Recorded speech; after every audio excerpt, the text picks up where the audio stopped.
ایران کے ترجمان دفتر خارجہ نے متحدہ عرب امارات کے الزامات مسترد کر دیے۔ بیان جاری، کہا یو اے ای کا امریکہ اور اسرائیل سے تعاون ناقابل قبول ہے۔ دفاعی کارروائی صرف امریکہ کے خلاف تھی۔ ابوظہبی میں فوجی اڈے ایران کے خلاف اقدام میں تصور کیا جا رہا ہے۔ ایران مخالف اقدامات پر بھرپور رد عمل دیا جائے گا۔ دوسری جانب ایران کے مرکزی خاتم الانبیاء ہیڈ کوارٹرز کے ترجمان نے کہا، ایران کی مسلح افواج نے متحدہ عرب امارات پر کوئی میزائل یا ڈرون حملے نہیں کیے۔ امارات سے ایران کے خلاف کارروائی کی گئی تو اس کا سخت جواب دیں گے۔ آبنائے ہرمز ایک عالمی گزرگاہ ہے جسے کوئی بھی ملک کنٹرول نہیں کر سکتا۔ ایران کو چاہیے کہ وہ مذاکرات کی میز پر آئے۔ امریکی وزیر خارجہ مارکو روبیو کی وائٹ ہاؤس میں پریس بریفنگ، کہا آپریشن پروجیکٹ فریڈم لوگوں کو بچانے کے لیے کیا جا رہا ہے۔ امریکی افواج نے 7 ایرانی فاسٹ بوٹس کو تباہ کر دیا۔ آبنائے ہرمز میں 10 سویلین سیلرز بھی ہلاک ہوئے۔ امریکی فورسز کے لیے خطرہ بننے والے ڈرونز اور بوٹس کو نشانہ بنانے کا عمل جاری رہے گا۔ امریکی ناکہ بندی کے باعث ایران کو یومیہ تقریباً $50 کروڑ کا نقصان ہو رہا ہے۔ انہوں نے اعلان کیا کہ ایران کے خلاف آپریشن ایپک فیوری مکمل کر لیا گیا۔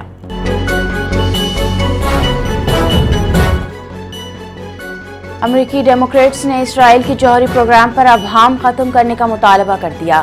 30 امریکی ایوان ڈیموکریٹس نے سیکریٹری خارجہ مارکو روبیو کو خط لکھ دیا، کہا امریکہ ایران کے خلاف جنگ میں ایسے ملک کا ساتھ دے رہا ہے جس کو ممکنہ جوہری ہتھیاروں کے پروگرام کا امریکی حکومت سرکاری طور پر تسلیم کرنے سے انکار کرتی آئی ہے۔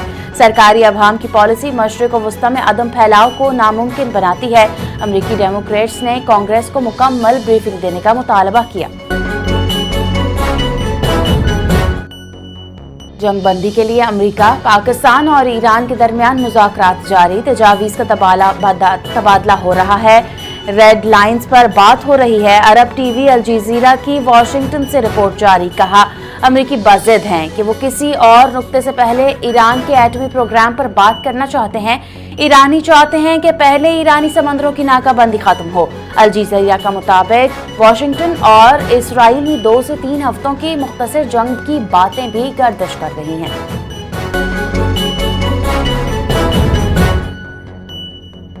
اگر ایران جوہری ہتھیار حاصل کرنے میں کامیاب ہو گیا تو دنیا خطرے میں پڑ جائے گی۔ نہ صرف مشرق وسطی محفوظ رہے گا اور نہ ہی اسرائیل بچ پائے گا۔ امریکی صدر ڈونلڈ ٹرمپ کے اوول آفس میں صحافیوں سے گفتگو، کہا ایران کے پاس ایٹم بم ہوتا تو آج ہم یہاں نہ ہوتے۔ مشرق وسطی کے بعد یورپ اور امریکہ کی باری آتی، ایران کو جوہری ہتھیار حاصل کرنے نہیں دیں گے۔ ہم نے B-2 بمبار طیاروں سے ایران کی جوہری صلاحیت کو تباہ کر دیا۔ ایران کے پاس اب کوئی چانس نہیں۔ ٹرمپ نے ایک بار پھر دنیا کی 8 جنگیں رکوانے کا کریڈٹ لے لیا، بولے پاکستان اور بھارت کی جنگ بھی رکوائی تھی، جنگیں رکوا کر میں نے ہزاروں قیمتی جانوں کو بچایا۔ معرکہ حق کی کامیابی کو 1 سال مکمل، ملک بھر میں جشن فتح کی پروقار تقریبات کا سلسلہ جاری، وطن سے محبت اور قومی یکجہتی کا بھرپور اظہار۔ اسلامیہ کالج پشاور میں پاک فوج اور کالج کے درمیان دوستانہ کرکٹ میچ کا انعقاد، اساتذہ اور طلبہ کا بھرپور جوش و خروش، گراؤنڈ پاکستان زندہ باد کے نعروں سے گونج اٹھا۔ پشاور کے مختلف اداروں میں بھی جشن فتح کی رنگا رنگ تقریبات منعقد، ملک کی سلامتی اور استحکام کے لیے خصوصی دعائیں کی گئیں۔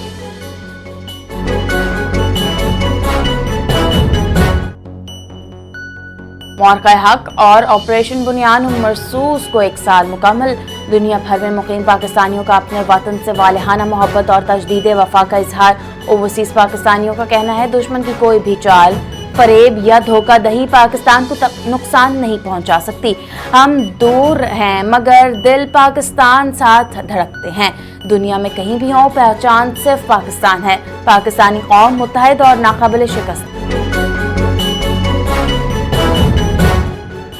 کتاب معرکہ حق قومی تاریخ کی جامع دستاویزات قرار، قربانی، عزم اور استقامت کی بصری عکاسی، پاکستان کی خود مختاری اور جدوجہد کو نمایاں انداز میں پیش کیا گیا، تاریخی لمحات کو تصویری یا دستاویزی شکل میں محفوظ کیا گیا، کتاب کو آئندہ نسلوں کے لیے لازوال قومی ورثہ قرار دیا گیا۔ منصفین کے مطابق یہ کتاب پاکستان کی مزاحمت، استقامت اور اجتماعی قومی شعور کی علامت ہے۔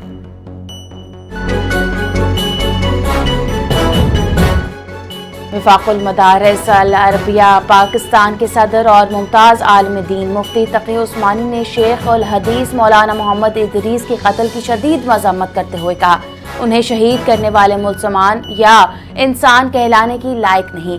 مولانا ادریس شہادت کے عظیم مرتبے پر فائز ہیں۔ قوم ایک قیمتی علمی اور دینی اثاثے سے محروم ہو گئی ہے۔ پاکستانیوں کی اکثریت امریکہ ایران ثالثی کی کوششوں میں عسکری اور سیاسی قیادت کے کردار کی معترف۔ افسوس پاکستان نے نیا سروے جاری کر دیا۔ سروے کے مطابق 55% عوام فیلڈ مارشل سید عاصم منیر کے حامی، 38% شہباز شریف کے معترف، 45% نے ثالثی کو پاکستان کی بڑی سفارتی کامیابی قرار دے دیا۔ 37% کے مطابق پاکستان کا عالمی تشخص بہتر ہوا۔ ثالثی کی حمایت میں چین سر فہرست، ترکی دوسرے نمبر پر، جبکہ 31% نے سعودی عرب اور 24% نے روس کا نام لیا۔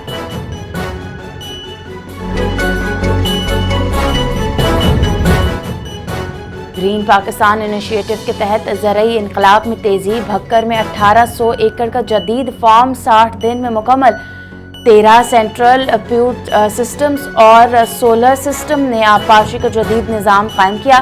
چیف آپریٹنگ آفیسر فاروق سعید نے بتایا کہ یہ زمین چند ماہ قبل 20 سے 25 فٹ بلند ریت کے ٹیلوں پر مشتمل تھی، جسے مختصر مدت میں قابل کاشت بنایا گیا۔ مجموعی 1800 ایکڑ میں سے 1300 ایکڑ پر کاشت جاری ہے، جہاں گندم اور روڈز گراس اگائی جا رہی ہے۔ چینی کمپنیوں کے تعاون سے ہائیبریڈ بیج متعارف کروائے گئے، جو جدید زرعی ترقی کی جانب ایک اہم قدم ہے۔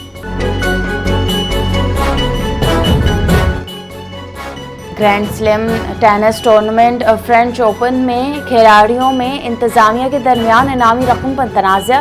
ویمنز کھلاڑیوں نے ایونٹ کے بائیکاٹ کی دھمکی دے دی۔